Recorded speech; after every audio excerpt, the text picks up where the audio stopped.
cohesive.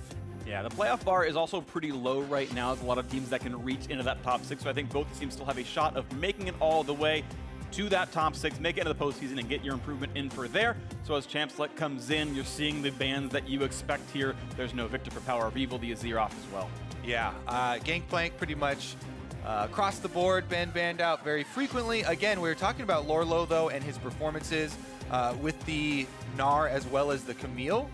Going up against the Academy top laner, Golden Guardians might be looking to focus that role. Yeah, and Dokla, to be honest, like to bring him up more specifically, he has been really good. If you guys watched the Optic YouTube series about their team, they said, you know, we looked at the stats for the Academy top laners, like, wait a second, the best top laners actually ours. Dokla's actually doing the best in Academy, and they weren't lying. If you look at the stats, that's actually true. He is the highest damage per minute of any top laner, the highest damage share of any top laner, highest damage share on his team, by the way, in Optic Academy. He has played champions that definitely fulfill that role. Sure, yes. He's even played Aurelia up there, which we haven't seen other people do. Coming through, though, with catching up on these picks, Skarner, of course, been first pick by Golden Guardians. That is going to provide a lot of power from the jungle. Right now, one of the most sought-after ones, can easily clear camps very quickly, as well as bring that utility to the team fights. Meanwhile, Optic Gaming, this Camille pick, stealing it away from Lorelei, I think is a really good opener from the green side. And they're even showing off, yes, it's definitely Camille top. I guess there is the chance of Camille support. We've seen it in the past, but normally you can say, okay, we can grab Camille early, flex it, then see the matchup. They're grabbing the Sedge right now, even though Sedge should not be stolen away, saying, yes, give us your best counter pick, Lorlo. Dokla's not afraid to blind Camille against you on his first game on stage. And I'm interested as well, since now you would get a free double pick for the Golden Guardians. A lot of people have been talking about the power, again, of Xayah and Rakan and how the duo has risen up, but they're not going to go for it here. They do split it. Varus, definitely one of the classed ones, is going to be able to rush the Rage Blade and provide a lot of early game power, as well as scaling fairly smoothly. When they leave Ryze up for High as well. We are still on 8.3, but of course Ryze, a very strong champion in Pro, and High going to get another highly sought after mid laner. Optic, clearly we're not rushing to pick that champion. Again, the Sejuani did not need to be grabbed yet. They chose to let the Varus and Ryze go over. No rush for them, so I'm curious what they think they want. Smile on Power of Evil's face. I wonder what his counter pick's going to be. Yeah, I was actually doing a bit of a head scratcher there, because High really has looked so good to me when, you know, even throughout his career, when he goes back to Orianna, kind of the more standard all-around support, more team focus, and Orianna with the speed ups and the shields could really supplement Skarner. But yeah, you know, they can make plays with Ryze, and that might be one of the things that the Golden Guardians want to focus on. Is try and utilize that ultimate more offensively. Absolutely, and to your point about Orianna, I mean, the only two Golden Guardians wins are with that champion. That's the one common factor across those games. Interesting to see that's what to go for here, but of course, back to the second ban phase. Optic Gaming getting rid of, I guess, a flex top support in Shen. We've seen it both roles. No Kalista allowed for Arrow. They might leave the Draven up, they might not care, but he's played that one twice in a row, and, you know, maybe to his own detriment, maybe not so much, but one final ban for both these teams, then we go to the last phase of picks. Yeah, definitely a lot of bottom lane focus here. Still looking at a possible carry champion in the top side there from Lorlo and taking out the Fiora. As I said in the last game, you know, Fiora being able to riposte a lot of the hook shots from Camille is definitely one of the big things for that matchup, and you don't want to lose control of your split pushing on the side. Definitely not the case here. So one final ban for Golden Guardians. What do they want to remove from Arrow and Elimination? And Xayah going to drop off the table as well. You talked about Xayah Rakan being a very powerful duo. Well, can't pick them both when one of them is gone. They can still pick the other, but maybe less likely here. Lots of tank support still available, though, for both of these teams. Optic, what will they choose as time wears down slowly but surely? I believe that 0-second countdown is not quite accurate. They've got another 8 seconds as far as my monitor is concerned. 6 seconds to go for what they're going to grab for themselves. I'm looking at Braum, Alistar, and Tahm Kench, kind of the three possibilities for the bottom lane. You know, there is a Skarner, as well as Sejuani ultimate. That would be great targets to try and deny that crowd control from. A front person here, though, with the Alistar would definitely go a long ways as far as pushing the tempo a little bit for Golden Guardians. Yeah. Curious to see Elimination waiting for the pick as well. He might want to play Morgana into Braum as a result. Otherwise, I think Braum is the highly prized support in most cases, and you'd often rush for the champion, but not the case here, of course. So Tristana is the response pickup, as we'd seen a second ago. Pretty good late game power, pretty good all-in potential as well, as Gnar is going to be the survival pick for Lorlo. This should still be Camille favored top lane. Yeah, it's slightly favored, and it does also depend quite a lot on jungle presence. Yeah. If Camille can go for the hook shots and try and all in the Gnar in mini form, looking for your kills, most of it really starts to come around the level 6. So maybe early on, they're going to be looking for more warding here from the junglers, you know, Skarner versus Sejuani, but we'll definitely have to keep our eyes once they hit that level 6 and have the possibility of securing kills. The Hextech Ultimatum is one of the best for those mid-game kills as soon as Dokla does get there. All right, a lot of power here, and they're going to go Tahm Kench, of course, with their final pickup. So Optic Gaming's lineup on your screen. Dokla, again, making his North American LCS debut, pulled up from the Academy team. They decided it's time for a 6-man roster. Split some scrim time between Dokla and Zig, and looks like the nod right now has gone to the recently pulled up Academy player. Could be the case for tomorrow as well, but that's, of course, their decision.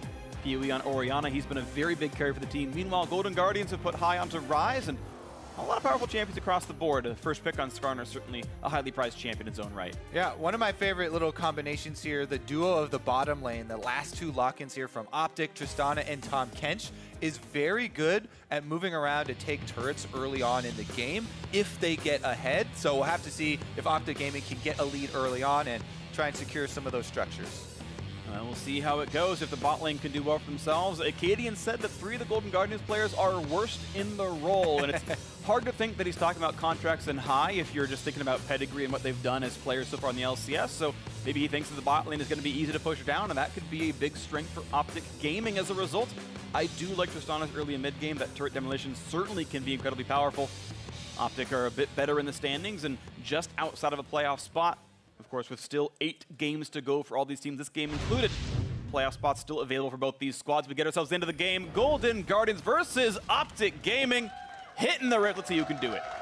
Other thing to keep your eye on here, we've got an Ignite in the bottom lane from Lemonation on the Tahm Kench. So the possibilities of Tristana, you know, rocket jump, trying to continue those kills is definitely there. He's also running Glacial Augment Tahm Kench, so it is more crowd control in there to be more all-in focused, and we might really see them go aggressive down here. I really do like that. Once you get a taste, then you can stack up your 3 stacks there with Tahm Kench and really go for the huge threat on anyone who gets in range.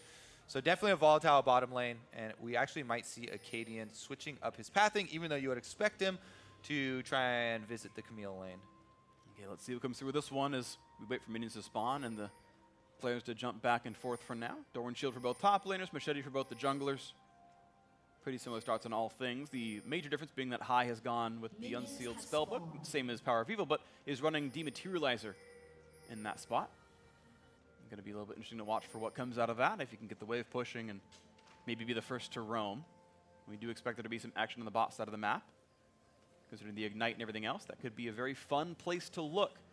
As the monsters spawn, it will be a duo lane leash for both teams. This is very much par for the course, the expected opener. Yeah. Case here. As much as we are putting a magnifying glass on this Ignite and the Tristana Tahm Kench combination, Lemonation actually, as a support, has some of the worst statistics for support players in the entire league. Lowest KDA of all the support players. Highest death share for his team, and very importantly is a very low experience difference, actually the lowest. So that can come from multiple things. You know, you can say, oh, roaming around a lot, but oftentimes it comes from getting pushed out of lane or being sent back to the death chamber, which you can kind of see from the deaths that he has accrued. So it is definitely a lot of offensive capability down there, but typically this year he has been the one getting punished. See if they can turn that one around in this game. Optic have had a slightly better season, but of course very close on both these sides. Quick turnaround as Contracts have taken down 2 camps. It was red into Raptors into the blue, and now up to the top scuttle to help give Lorlo a bit of safety as Gnar's getting the early push, as you kind of expect from this matchup, and this will give him just one extra little way to stay safe. Akaadian actually a much heavier clear, staying around top side for a very long time, doing Krugs in his first clear. Will spot Contracts coming by. And Contract's actually going to get to steal Raptors as a result. Looks like Akaadian did not think it could duel around that area of the map and just simply gave up Raptors first time. Yeah, that's why Akaadian's got some awkward pathing here that you don't see too often, but taking control of Raptor Camp is huge for Contracts. The Golden Guardians are going to want to keep this timer and be able to continually steal away this very large pack of experience and gold, the best mini camps to keep after. So we'll probably see continued top sort of presence from Contracts here on the Skarner. He still could farm his own blue side as well and continue to keep the vision supporting this lane, granting Lorelo the ability on Gnar to push in, you know, make a big abuse case of his range advantage versus Camille early on. You can see it in the CS already and getting Dokla pushed in. See if that comes through. Yeah, 2 CS, not the worst in the world, but we might grow in a little bit. Gold pretty equal across the 2 teams, and every lane is in a fairly similar spot. A bit more farm for Contracts, a bit more for Power of Evil, but otherwise par for the course on most of these sides. High in history, going to get 3 or 4 more CS right here, and Dokla so far just trying to stay alive. This matchup will flip a little bit later. Typically, Mini Gnar is quite squishy, his base stats among the lowest in the game, and the 2-on-1 can work very well if they can get in on that one. Nice little sidestep by Arrow, gets away from the heart-shaped volley of arrows. No damage from Deftly there. Well, I've got a lot of bottom side river control for Optic, and you can tell that Acadian kind of wants to work off this area. The control ward was spent down there. They do also have control of that Scuttle Crab and the Spire, so maybe they are trying to add a little bit more presence to support this Ignite Glacial Augment side down here. But so far, Matt and Deftly just farming up, not overextending, not getting into those melee battles. Yeah. It's also interesting, Elimination went for a slightly greedier start, went refillable potion in his opening buy as opposed to the triple potion of Matt. But they have burned 1 potion out from Matt and 1 from Deftly as well, so a bit more poke has happened from the Optic duo. Still Deftly pretty healthy and not getting pushed down before too terribly long, or sorry, not too quickly I should say. But maybe they can find their next road in. Look for the dodge. Nope, not going to find that one. Dokla gets a couple of attacks in and kites right back out. Does not get hyper-triggered, so does pretty well in the trade with lower than a half HP. Also, if you're watching the mini-map, both junglers are hovering around mid lane here. And this Optic control ward, as we go for a little bit of a trade here, Power of Evil trying to bait high.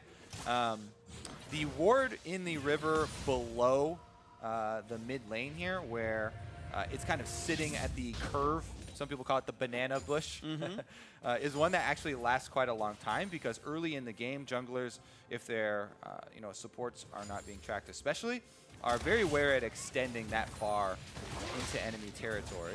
For sure. Quickly, the Cannon Minion goes away. The Dematerializer, Matt wants to step up for some damage on Arrow, but not going to follow through on that one just yet. But it does mean that Golden Guardians get the push first in the bot lane, and it's 1,600 gold on the AD carry, so definitely go back for some pretty decent items here. First TP spent, High comes back to mid. Of course, that was done a few seconds ago by Power of Evil himself, as they both got some pretty good recalls. Last chapter on the one side, Tyr plus half a Spectre's Cowl on the other. Yeah, a lot of defenses, everybody getting their mana items in, all going fairly according to plan. Now, this is a big double-stacked wave here, almost triple-stacked, actually, for the Golden Guardians. So Contracts is coming up just to pressure and make it more difficult for Dokla to catch up in CS. Katie not seen just yet. Now does find Contracts 1v1, will land the stun, get a bit of damage here on this, and walks right back out. And this is going to get the safety Dokla needs to farm the wave without too much difficulty. High misclicks! And he's going to get Shockwave right in, and right now Elimination coming by as well. So I'm going to guess that he was going for a minion dematerializer there, and he just had it in the wrong spot, or thought he had the item in the other hotkey there. So bit of a blunder, and that is a big cost, especially since the sell value of the item was reduced so heavily. It really is quite a big misclick there that, honestly, we've seen quite a lot of. Yeah. Weirdly enough, those mistakes do happen. And of course, again, this is the patch as well where you cannot ult Zhonya's out on Ryze either. So it's a likely sale. And Arun gave him, what, like 50 gold or something. And that was the choice there. Yeah, and caused him to get hit with a shockwave. Yeah, sure. Damage is nothing to shake your stick at. Shake a stick at. There we go. Got there eventually. English is hard sometimes. It could be my stick. All right, we're going to shake your stick at that Zhonya's. Whatever that means. Family-friendly stream. Contract's going to go ahead and look at his blue buff. That's coming up in the next 30 seconds, maybe a bit less. Actually, it's up right now. I didn't want to fight for it. He's actually going for an invade instead. He says, you know what, actually, I've got High with me. We've got pressure on mid. We can go for a red steal instead. And that will be successful as Acadian's on the other side of the map and won't get anything done for it. So nice little call right there by Golden Guardians. Red goes over. Contracts gets himself a nice buff. Yeah, Contracts still, again, working off this top triangle of the map. Just letting Matt and Deftly down in the bottom side stay safe. They're just farming away not really getting into any of those skirmishes. And now we're seeing Lemonation on Tahm Kench get the first move on mid lane. Hai does have his flash, but again, no stopwatch activation. No, and he's just hugging the top side, of course. He knows that, yeah, it's the Tristana, Tahm Kench who are pushing Swall, get away from that side of the lane. Smart play by him, and it's easy to walk away from all of this. And gets himself that blue buff, no problem. Here we got the same, but again, it's Optic down a red buff as a result of some nice invading by Contract and some nice lane pressure by Hai. 300 gold lead for Golden Guardians, the team. Not the end of the world for either side, but nice to have, of course. A little bit of damage there, and Dokla is minus about 12 in this lane. Maybe more like, ooh, that's a nice one right there out of Lorlo. Meanwhile, Elimination coming to the bottom of the map. There's a fight here, and they look for Matt for plenty of damage. One more hit could mean the W, and they get rooted as a good ult comes out for Deathly. And that means no more fight to be had. A trade of ultimates here, and now some damage again Elimination. Looks like Dokla stayed alive, and will remain minus about 10-8 or so in this lane. And you have to keep track of the opportunity cost of a play like that. Now Hai gets to push the mid lane, and the Rise is free to roam. So Golden Guardians can answer on top side, where Lorlo has been beating up on Dokla, pushing him under the turret. Contracts is already there, and they just need Hai to move up. And they could try and go for a first turret or a big play here. Recall has been canceled, so they're going for it. All right, a little bit of damage here, and now Dokla's going to start walking back. He's trying to bait in the rest of the team, but also keep in mind Rise is showing up for a 3 versus 2. Shockwave comes in, pulls a big, and that's the first blood. They got the burst. One comes through, now they're going for the next one. His Contract's going to be locked into the ultimatum, and that is 2 kills in. PoE picking up 1, the other goes to Acadian. Little too telegraphed there from Optic, and Acadian once again lying in wait. This counter gank on top side sets him up so big for a Power of Evil Shockwave. Acadian, he stays and waits until Hai fully commits, gets in there, and then the Shockwave, they kill off Lorlo before he transforms Mega, just on the edge of it there, and then it's a very quick secondary kill there. Dokla goes in with the ultimate.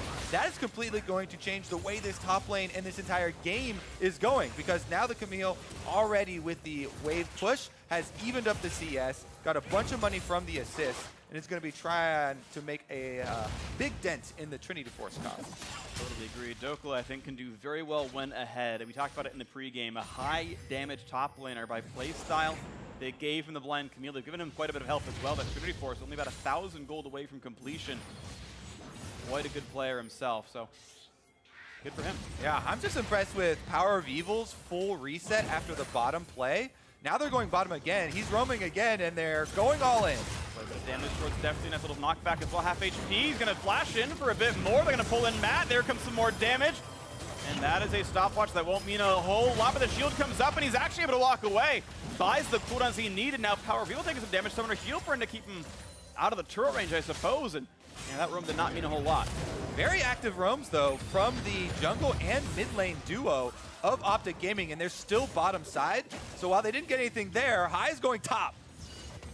And now he's got some people near him. 1 versus 2. Rooted shield is on. No way out of the target crowd control. Finally, a kill on the board for Golden Guardians. That high roam went nicely. It's the race for the first turret bonus gold as well. Bottom side has 4 people there, though, so they should be able to win. They will by a few seconds. So 350 extra gold going the side of Optic. Top will eventually trade down as Lorlo gets away. Got burrito still in your mouth there. Yeah, huh? sorry about that. Just my brain is slow. I spent so much time with Sneaky Meteos that just it rubbed off on me. No need to insult them. They're great people. No need to, but you did. Classic freak. That's exactly me. I'm just toxic. I have yet to report you, though. Honor 5, by the way. You're my team. There might be a flaw in the system.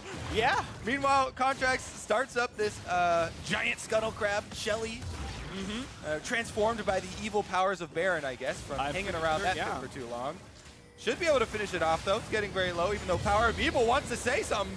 And here comes the squad. Now 2 versus 1 against Contracts. A flashless Skarner had literally no way out, and the Shockwave secures the kill. PoE 2-0-1. 100% KP. All right, well, they did get the Rift Herald Eye before Contracts went down, but an extra kill and more money going over to PoE on basically his signature champion here on the Orianna is going to go a long way. He's going the stacking build this time around with the Rod of Ages, so he's just going to get more powerful as we progress and it stacks up. That is very interesting to look at, of course. Yes, he went Lost Chapter first item, but right into the Roa, so he's going to be much tankier. It's a solid 100 AP item as well. It does mean more damage by the end game as well, so Interesting to see how that's going to play out this game. Top lane turret's going to fall as they've now moved Arrow around the map. Bottom lane is already dead. Pull him to the top side. Bring the jungler as well. Keep the support with them. And now that's 2 turrets down. Optic have managed to do a lot with Tristana in the early to mid game. Yeah, definitely good on Optic, sticking to the game plan there. They're utilizing the Tahm Kench ultimate for multiple plays, trying to keep the tempo up. Now they get the Tristana turret demolition in good use as well. Hai keeps trying to answer these plays for Golden Guardians, but they're getting a lot less than Optic are able to pull off cross map here. And Dokla now, defensively warding, backing off during the Ryze roaming timer, moving back in for some experience. Even with very limited vision, the communication seems to be on point for these guys, and he is kind of skirting that edge between the danger, yet still not falling too far behind. Absolutely. So good things and promising things out of Optic as the squad 2,000 gold up and 2-1 on turrets. No Drake to be killed just yet. It is Cloud. Teams don't typically like to kill that one if they can, spend the time. So far a neutral light game, aside from the fact that Shelly got killed a little bit ago, and we'll see when that one gets summoned. That one was towards Contract, and we'll see what he finds the turret to go for. Blue buff going to be handed off once again towards Hai here on this Ryze. 1-0-0 on him. Oh, red buff. I believe stole it. Yeah, he was wearing red, so... And that's not really Contract's fault. Hai just burst down to 7 HP, so... Rough stuff there, but a blueless Ryze. Yeah, and Skarner actually doesn't need much mana at all, since the Spires basically fill you back up all the way. Yeah. But a little bit of cooldown reduction. Decent, I guess. Solid on the champion. They'd much rather, of course, have it on Hai, but Optic are the ones in control of this game. And this is where the story is. Now they can move the rest of their power, set up some vision around this dragon. They've had the full reset. They got their purchases in. You can see the Trinity Force completed here from Dokla before even going for the boots, because you just want that power of the extra strong Sheen activation to be able to convert to your true damage. Now he's feeling pretty good, even though Gnar is 40-something CS ahead. 1,000 gold, too. Because he's on his Trinity Force, he's at least comparable right now, especially if they had to teleport during mini-Gnar exhaustion or something like that. There's a lot of high-impact, immediate effect felt from a Camille coming in and getting off a Hextech ultimatum on somebody, being able to burst someone down. But for Golden Guardians and their perspective, they really want to get some effect out of this Lorlo on Gnar being so fed. Contracts might be able to sting someone. They're going to pull in the support, but Arut's going to buy some time on both these guys. Elimination going to stay fine, and now no ult for Contracts, but there's the ulti in across from Matt, and this could be the first kill. Shield comes up, but there's still nowhere to go, and definitely gets a kill credit there. Second on the board for Golden Guardians. Yeah, great focus there from Contract. He knows if he goes for anyone else, Tahm Kench is just going to devour, so they punish the Tahm Kench, stun him up, take him down, and Golden Guardians are going to get back into this game. They take away the Cloud Drake, and now they need to try and reset because Optic are trying to counter with a mid push. Well, Predator, I think, was just popped, so who's running around where? Or am I an idiot and that was just on his keyword? Contracts would be the only one with Predator, I believe. Yeah, but I thought I heard the sound effect. All right, well, let's take another look here because he used it. Maybe you're looking ahead into the replay, Freak. Who knows? Maybe that's what it was. Time Traveler, Freak.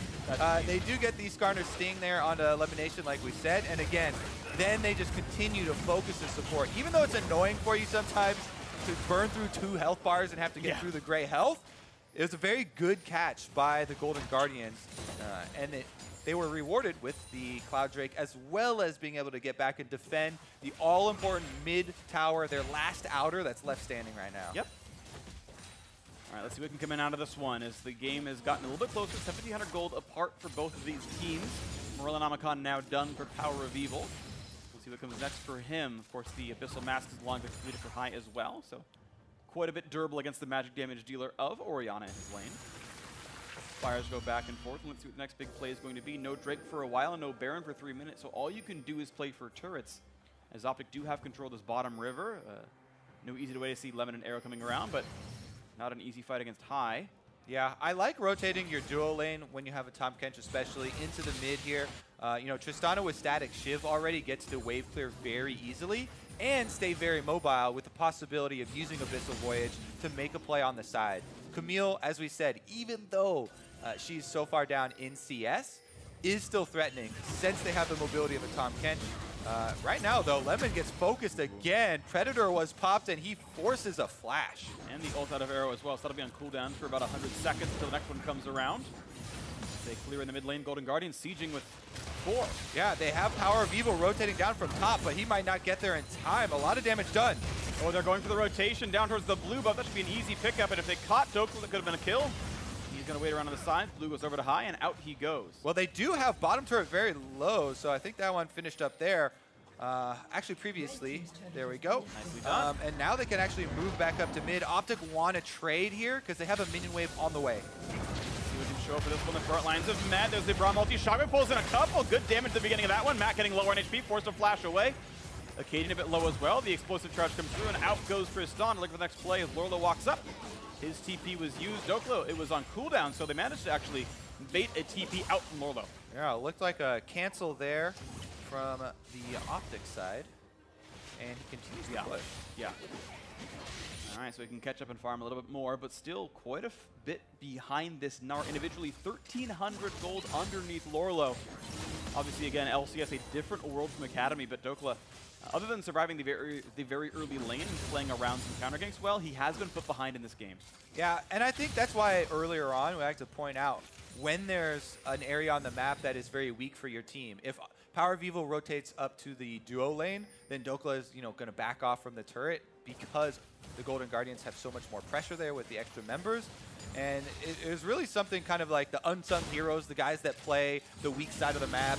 They have to give up a lot of farm, give up a lot of pressure, yet still remain relevant, and doing a decent job.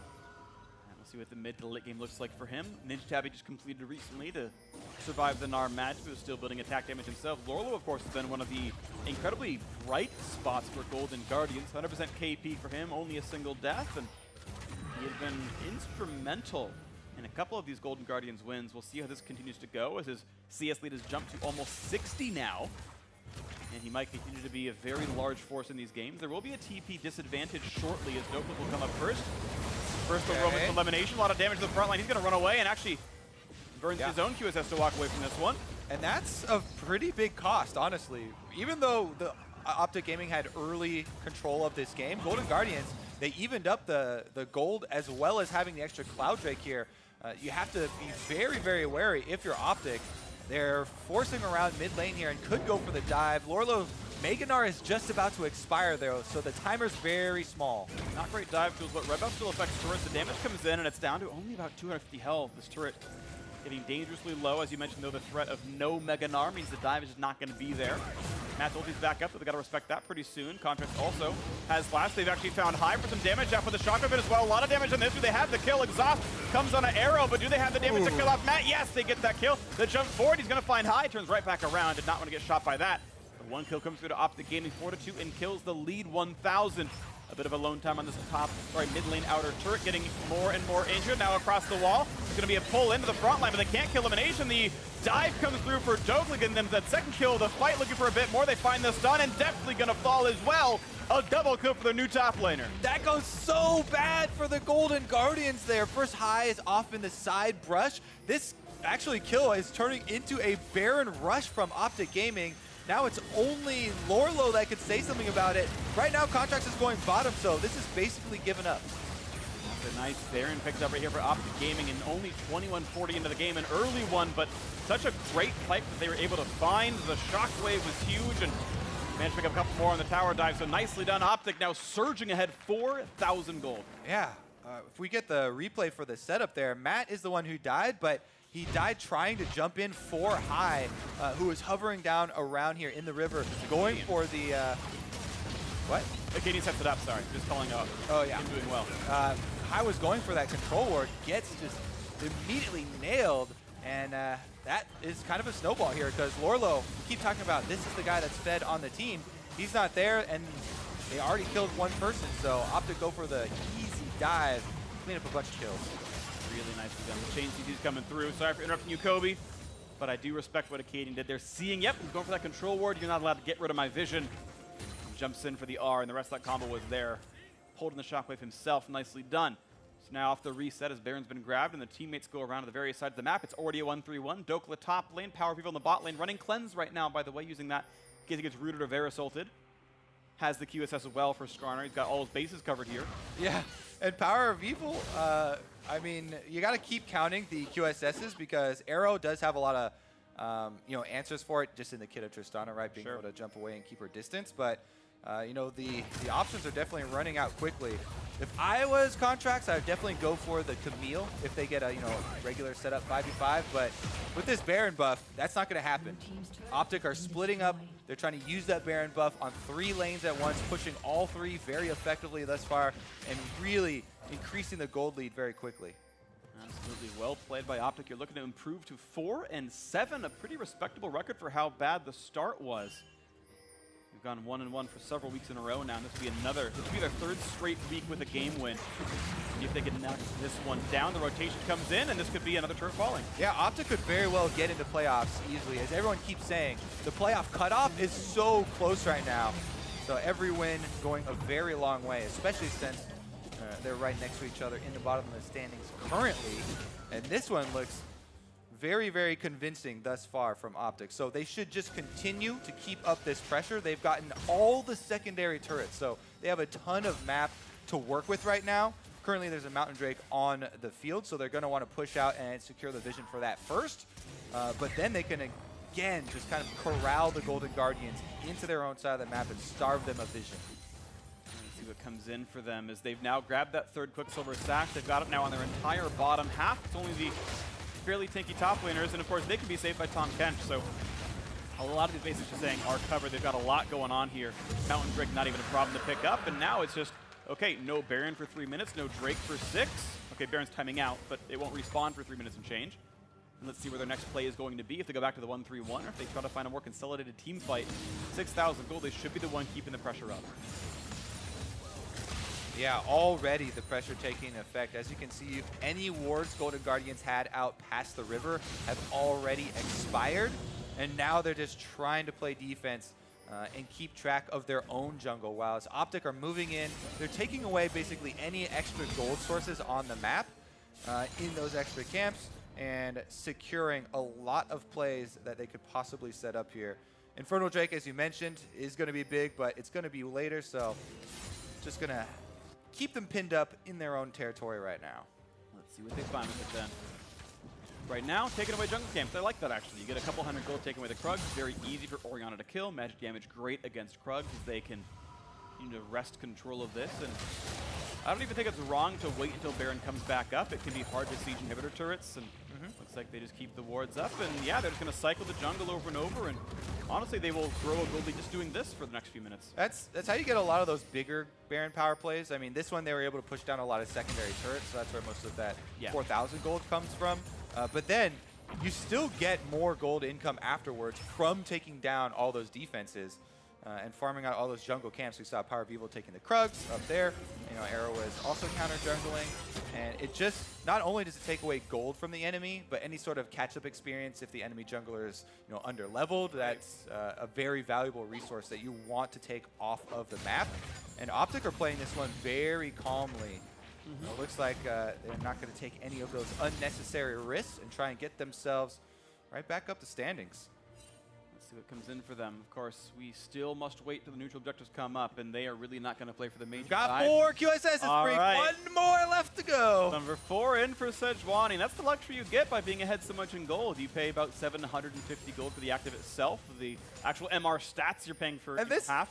This is on a team that has Tahm Kench. It's like, that's true. Contracts ultimate may as well just be used for the sting damage, which is pitiful. Yeah. And since it has built full tank, it's a very, very useless feeling when you're in a game like this. You're behind, all your camps are getting taken, so you can't even get a catch-up experience. You're full tank, so you don't do any damage. Yeah. This is why Captain Flowers just hates the full tank build. Of course. Hey, because later in the game, you don't get to do much. At least he's maxing E first. Flowers happy about that one. Tank Skarner should be maxing the E for the damage. Q is an AD ratio ability. Also to point out about Contracts a bit more, he's also building for the steals. Right, he went for Righteous Glory as his first major item. He went for Predator. Like, he's trying to get in there for the R, and it's a lowercase R. It's not one of those gangplank R's where you get a lot out of it. So that was a funny joke. I appreciate the one guy who groaned, so thanks. At least I knew you heard the joke. It didn't go over anyone's heads. Yeah, he's new here. Yeah. You're not supposed to give me any recognition for anything. It's not funny. Well, don't worry. We got 53 seconds left before Action will happen the soon. Baron is about to get set up. And honestly, Golden Guardians, they might want to even just give that one up because we talked about how risky it's going to be for them to go through these jungle corridors. It's fully lit up with optic vision currently. And they are going to have Camille splitting on bottom side, who has gotten to the point that Trinity Force and Ravenous Hydra, basically, you can trade and bounce right back, heal up off the minion wave. So Dokla here with teleport ready is feeling very confident. There are multiple options for him to teleport in if they actually wanted to go for that fight and get a flank, but they really get wins by either playing it slow or finding a good engage if the Golden Guardians have to rush over into this Baron pit. Pretty much all the options are in Optic's favor. I'm curious how Guardians think about this, though, because they have to know they're behind. They know that for sure. But the question is, do you try to fight for this Baron and this is your comeback? Or is your comeback defending an inhibitor turret? They've got to choose one of those two as their way back into the game. They are playing for mid control right now, but still so much darkness around the Baron area. Look for the kidnap on the top side. The flash almost caught him!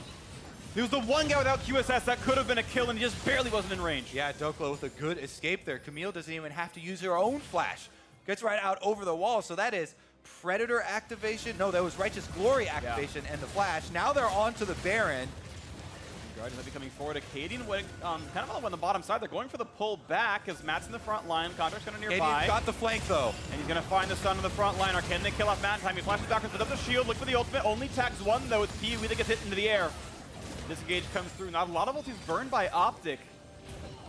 Such Wani really for this one, and Midland actually gets taken down by Deftly as a result. Golden Guardians actually play the situation better. Yeah, Golden Guardians are able to get the outer turret and a little bit of gold, but they won't be able to spend it before Optic make them fight for it. Baron still has a pink ward on it, and they're just trying to bait here. Dokla on the outside is looking for a flank onto high. He's got him! They've got the stun. They're going to go for the ulti. He's going to get some damage up onto this guy. And can he really get out? But looks like yes, they can push back. Dokla gets eaten up by Tahm Kench. Nearly goes down, but does stay alive. Damage, though, dealt more by Golden Guardians. Going to push him out. He has teleport, though. Dokla can go back to base to refill at the fountain and teleport out onto the field, whereas High on Rise going back to base will not be able to do so. So I would force here super hard if you are Optic. Golden Guardians move in, though. They get the Skarner Spire, and that is going to be a lot more security for themselves. Optic are going to take that chance to also send Power of Evil back and get a full reset. This is actually very well played from Golden Guardians, considering the difficult situation they were in. Even though no kills happen, actually a pretty big tempo swing in the game. All of that setup over Baron just got turned around. Optic got nothing to show for it anymore. They're going to catch some waves. They'll get some farms. This might mean some more gold in their pockets. These Infernal Directors alive could be another small objective going their way, but they're going to have to work twice as hard again to try to get themselves that one. And even then, Dokla can't go for the Drake as High pushes them away. 1v1 me at the Dragon Pit. They don't have vision on the other teams. And who's going to get it? No smites! It's a good How much damage does Rise have? EQ is a lot of damage. 84, and it's going to go over to High, and now onto the Baron one more time as Contract reveals does not have flash. He has to walk in to find it. Acadian's going to find him. Nice juke on the open. He gets away from that one. That is an ultimate missing, and once again, Optic must turn away, but this time around, Guardians picked up more objectives in the meantime. The Golden Guardians never say die. Still fighting here, find themselves an Infernal Drake, and they don't give up any ground around Baron. This is huge plays from them. They're still down over 6,000 gold here, yet Optic with, even with Camille in the side lane, not getting any pressure down there. Lorlo, very tanky now, is able to hold his own no problem. He still is holding this big CS lead and approaching level 18 even. So Golden Guardians very happy about this mid-game stall. Absolutely agree. You get more and more time to farm up. The Rise can go towards 6 items. That'll feel pretty good. And even with, how bad Contracts feels about all of the, well, we have a bit of a engage here on Acadian. Should be able to get out. Over the wall, and also now we've got Elimination coming around, so this could be another little skirmishy fight. Okay, over the wall goes Acadian, half HP, but does have Warmog, so he'll back up no problem. I was just going to say, as bad as it feels for Contracts, the USS is taking up inventory slots. It's going to mean more as we go on. But now they're grouped up in the Baron Pit. Watch for the Shockwaves. And TP used to find themselves the fight, and the Rizal pulls them right back up. And that can mean they can rush towards Baron. But can the team be zoned out? POV can try to push the team away. A nice knockback by Triz. Meets no chance to smite, and Shockwave secures the kill on Matt as well. What a play out of Optic. That is one of the more interesting Baron dances that I have seen. As Golden Guardians leash the Baron and then peace out. Good disengage that you pointed out there from Arrow, just ulting contracts away. Nothing he can do about that one, and Optic are very happy to have that one handed off. Now that it's run right up the mid lane, they're going to be able to be very happy about opening the door to the base as well. It was a spicy one, but finally the Baron does come through to Optic. Guardians tried their best. They got a little bit done, but now Contracts and High a little bit alone. High against the wall, puts the shield on, but if you have a way out, the CC is too much. A stun going to come in for another kill, too. King Me, he jumps forward for another one. A nice knockback, though. Arrow gets low on life, but he'll have the damage pick off deftly on the side. Matt respawns both shields down, but there's no one to deal damage off the crowd control. Another jump, Shockwave pulls in, make that another kill. Jump forward for one more time, and absolutely everyone's going to die for this one. An ace, courtesy of Elimination for the final kill. 12-2, and a 34-minute victory coming through to Optic. This one ended quickly. 1 minute long. The Baron buff push ends the game. Optic up to 4-7. What a way for that one to end. Yeah. Oh my goodness, some mispositionings, then probably a breakdown in communication after the Baron fiasco, because they were all out of sorts, and Optic just win the game almost instantly off of that play. It was nicely played by them, though. Once they realized they had the advantage, they got the chase down. But you're right, Golden Guardians feel like they got caught out of that one. At a certain point, yep, you got pushed out of the pit, go back to your base and defend, and instead the kills were found regardless. Anyway, that means more sadness for Golden Guardians fans. They remain towards the bottom of the table, I believe in dead last once again.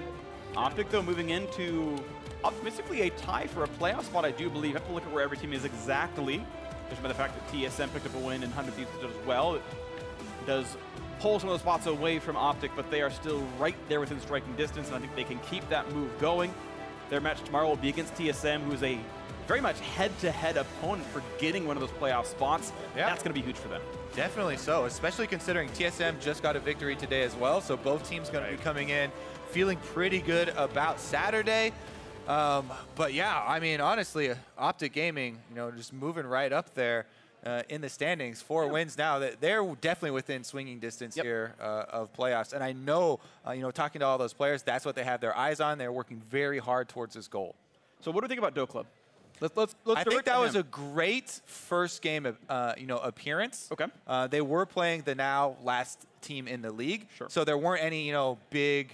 There's no big fiasco that you can point to and be like, oh no, you know, bring back Zig immediately. So you know, I think as far as a first showing there, good for Dokla. Respectable first showing for Dokla. We'll see what comes out of him later on. They blind picked him the champion. The matchup was maybe a bit difficult in lane, but certainly serviceable. Got some good ults off in the team fights and whatnot.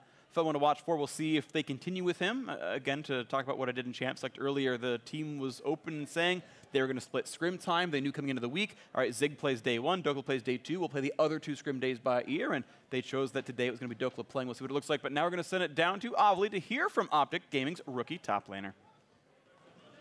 Thanks, guys. I'm here with Dokla. Congratulations on that win and your NALCS debut. How excited were you coming into this game? Yeah, I was pretty excited to get a chance to play in LCS. You know, this is something like every league player, you know, aspires to be. And then, you know, the dream came true for me. So really happy to be here. Tell me a little bit about your journey this week, coming in and preparing for this weekend.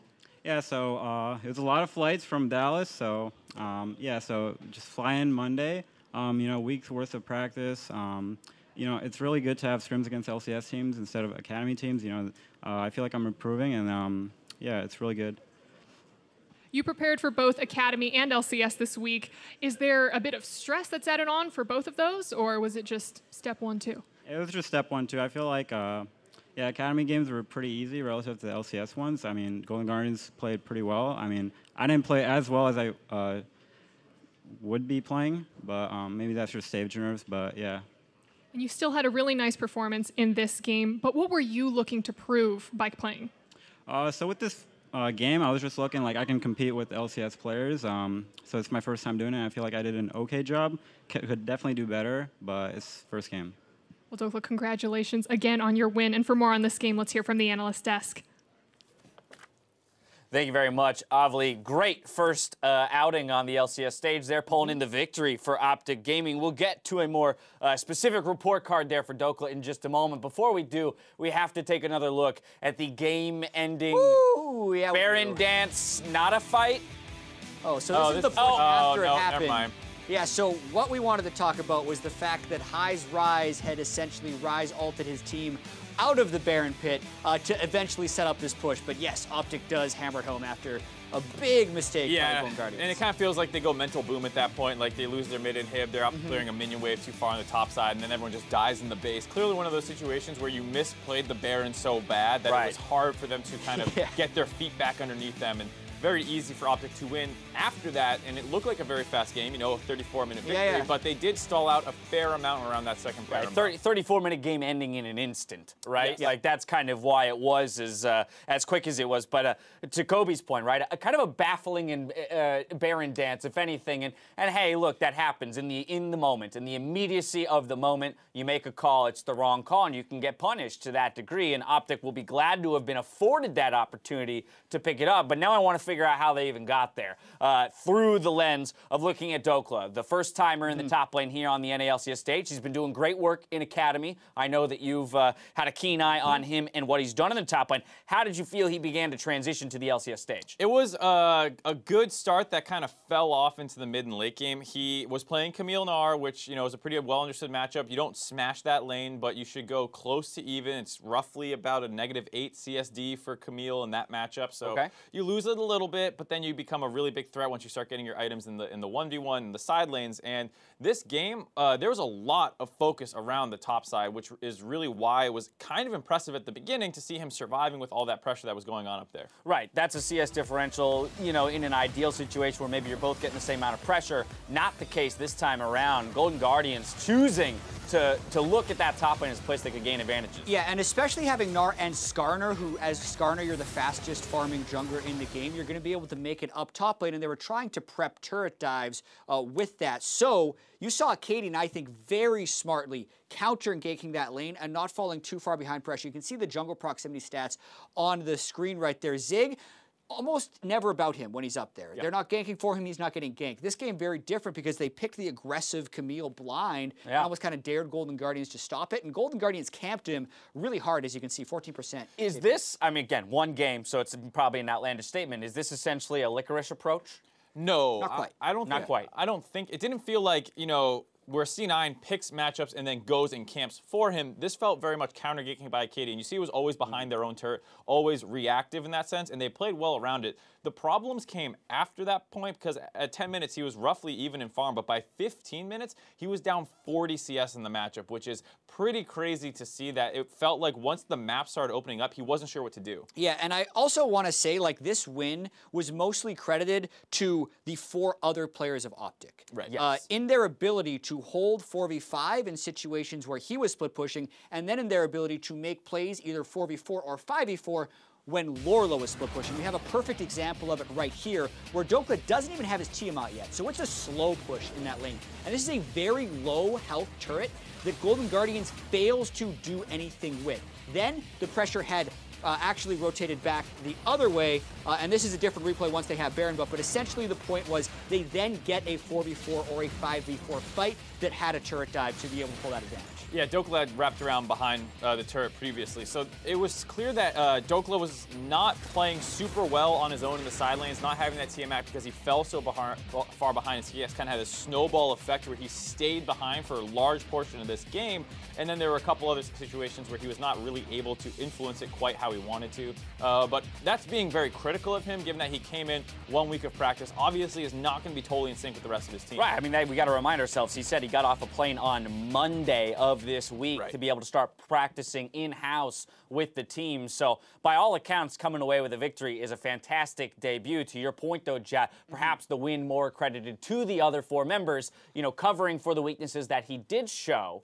And those were primarily exposed in that kind of mid-game. One other prime example, the moment where he's up against High at the Drake. Seemed to be some confusion there with exactly how to act. And this is a tough LCS moment right here because you need to be able to make a risky play. He doesn't want to fight High here because he's worried about dying. But the situation is the rest of his team is prepping Baron, and if Golden Guardians send 2 or 3 people towards Infernal Drake, Then they actually get the Baron. And Hai is using spells on Baron with Mercury Treads and an Abyssal Mask and not a single armor item. He hadn't even completed his Zonias yet. Right. Fight him. All in the Rise. Just go for it, because either you kill him and take the Infernal Drake, which is very powerful, or you draw enough pressure that your team ends up getting the Baron Pit. That was definitely a moment where he needed to try and make a big play. All right, and that's that veteran status that he'll grow into at some point, be able to make those decisions for himself instead of having to lean on his team. We've got one more game before we wrap up this day. It's Team Liquid versus FlyQuest, so don't go anywhere.